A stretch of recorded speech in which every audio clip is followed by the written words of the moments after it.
छत्तीसगढ़ प्रभारी पीएल पुनिया पहुंचे और लोकसभा तैयारियां, क्योंकि चुनाव है और ऐसे में तैयारियां बहुत जरूरी हो गई हैं, इसको लेकर वो तमाम बैठकें लेंगे, समीक्षा बैठक लेंगे, कार्यकर्ताओं से बात करेंगे, 1-to-1 समीक्षा करेंगे, चर्चा करेंगे और साथ ही साथ किसे टिकट देना है, किसे नहीं देना है। और यह भी महत्वपूर्ण हो जाता है कि राहुल गांधी का जो दौरा है उसको लेकर पार्टी की क्या तैयारियां हैं और साथ ही साथ 26 जनवरी को लेकर क्या महत्वपूर्ण काम करना है। इन तमाम बातों को लेकर पीएल पुनिया रायपुर में है और थोड़ी देर बाद बैठक शुरू हो जाएगी। बैठक में क्या कुछ एजेंडा रहेगा उस पर भी हम बात करेंगे और क्या कुछ समीक्षा वो करेंगे, कार्यकर्ताओं के साथ बैठक करेंगे और राहुल गांधी के दौरे को किस तरह सफल और मजबूत बनाना है इस पर भी चर्चा होगी। तो पुनिया ने बताया कि सभी के साथ बैठक होगी, उन्होंने नई जिम्मेदारियां उन्हें दी जाएगी। उन्होंने कहा कि जो प्रारूप विधानसभा का था वही लोकसभा के लिए भी रहेगा। प्रदेश अध्यक्ष के संबंध में कहा कि यह फैसला राष्ट्रीय नेतृत्व का है।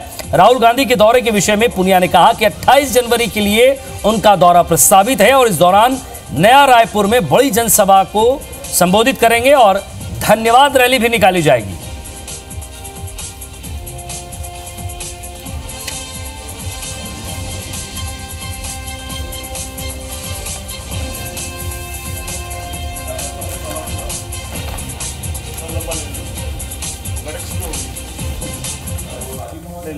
देखिए, सभी फ्रंटल ऑर्गेनाइजेशंस हैं, विभाग हैं, इसमें प्रकोष्ठ हैं, सभी से चर्चा होगी। उनकी क्या क्या स्ट्रेटजी है, क्या क्या प्लान है, उसके बारे में चर्चा होगी। आगे उनको क्या क्या करना चाहिए इसके बारे में चर्चा होगी। तो तैयारी के सिलसिले में सभी राजनीतिक दल अपना अपना तैयारी करते हैं। पुनिया का दौरा बहुत खास है, इसको लेकर क्या कुछ तैयारियां हैं, इसको लेकर हमारे संवाददाता सौरभ सिंह फरियार हमारे साथ जुड़े हैं। सौरभ, क्या तैयारियां देख रहे हैं, कितनी देर में कौन कौन सी मीटिंग होगी, क्या बातचीत होगी और क्या समीक्षाएं की जाएंगी, जरा विस्तार से बताइए।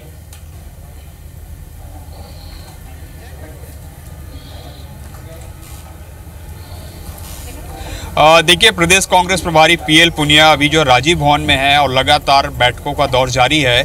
मोर्चा और जो प्रकोष्ठों की जो अध्यक्ष हैं और उपाध्यक्ष हैं से सीधी बातचीत कर रहे हैं, 1-to-1 चर्चा हो रही है। अभी सबसे पहले जो है महिला संगठन के पदाधिकारियों से बात हुई है और स्पष्ट रूप से निर्देश दिए हैं कि लोकसभा चुनाव के लिए उनकी जो कार्य योजना है वो बताई जाए। इससे पहले की जो है 3 दिन पहले जो है गिरीश देवांगन महामंत्री वो बैठक लिए थे मोर्चा और प्रकोष्ठों के, तो उस दौरान जो है स्पष्ट तौर पर कहा गया था कि लोकसभा चुनाव के लिए उनके प्रकोष्ठ और जो उनके मोर्चे हैं संबंधित जो है उसके एक कार्यसूची बनाई जाए। इसके अलावा जो उनके संगठन विस्तार नहीं हुए हैं ब्लॉक और प्रदेश और जिला स्तर पर, तो उन सारी चीज़ों की जानकारी दी जाए। इससे पहले कि अभी 2 महत्वपूर्ण बैठकें हो चुकी है महिला विंग की और जो सेवा दल के। अभी हमारे साथ चैन सिंह सामले जी हैं, प्रदेश अध्यक्ष हैं। आप बताएंगे अभी बैठक में किस तरीके की चर्चा हुई है, वो बताएंगे। अभी बैठक में सबसे पहले लोकसभा को चुनाव को ध्यान में रखते हुए प्रदेश स्तरीय यहाँ पर स्टेट में कैंप होगा रायपुर में। उसके बाद एक गांव एक रात के तहत हमको गांव-गांव में माने जाना है।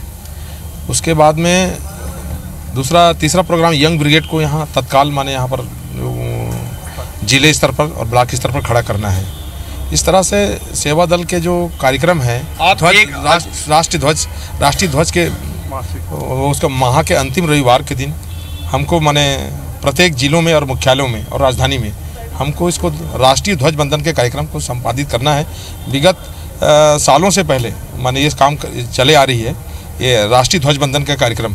उससे क्या है कि हमको गांव-गांव में जाने सौरभ, ये तमाम कार्यक्रम तो है, समीक्षा बैठक तो है, लेकिन आज की बैठक इसलिए महत्वपूर्ण हो जाती है क्योंकि लोकसभा चुनाव है और इसमें अध्यक्ष पद की जिम्मेदारी किस पर होगी, क्योंकि लोकसभा चुनाव में उन सीटों पर फोकस रहेगा। सेवा दल के साथ साथ महिला ब्रिगेड, युवा ब्रिगेड, इन सबको तो काम करना ही है, लेकिन कप्तान कौन होगा, इसको लेकर क्या चर्चा हो रही है?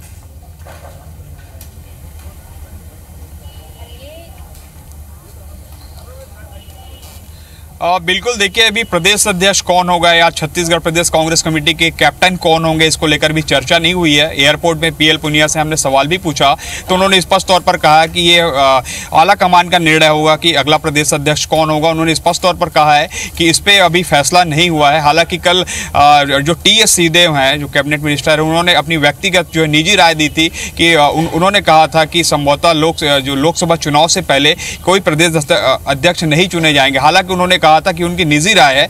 और इस वक्त हमारे साथ जो NSY के प्रदेश अध्यक्ष हैं उनसे जानना चाहेंगे कि अभी किस तरीके से वो अभी PL पुनिया से बातचीत करेंगे, किन मुद्दों को लेकर जा रहे हैं। आकाश साहब बताएंगे क्या मुद्दा है अभी आप लोगों के पास, किन विषयों को लेकर चर्चा होनी है। विधानसभा चुनाव में NSY को एक महत्वपूर्ण जिम्मेदारी PCC द्वारा दी गई थी। उसी को देखते हुए, हमारी कार्य को देखते हुए लोकसभा चुनाव में बेहतर भारत एक कार्यक्रम हमें दिया गया है। इस कार्यक्रम में हम जो युवाओं से जुड़े हुए मुद्दे हैं, और जो 5 साल नरेंद्र मोदी की सरकार ने युवाओं को ठगा है, 2 करोड़ रोजगार का मुद्दा हो, छात्रों का मुद्दा हो, उन तमाम समस्याओं को हम जाके विश्वविद्यालयों में और विद्यालय में जाके, महाविद्यालय में जाकर राष्ट्रीय पटल में लाने का काम करेंगे। इस कैंपेन के जरिए हम 25 तारीख को रायपुर में इस कैंपेन को लॉन्च भी करने वाले हैं।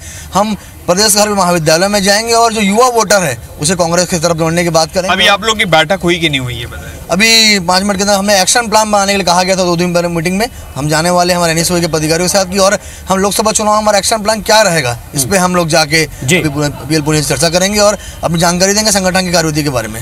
तो आपने सुना ये सौरभ नजर बनाए रखिएगा, आगे भी आपसे अपडेट लेते रहेंगे। बैठकों का दौर जारी है, समीक्षाएं जारी है और नई जिम्मेदारियां भी देना है, कार्यकर्ताओं को देना है, युवा जोश को देना है। लोकसभा चुनाव है, इसको लेकर भी तैयारियां है।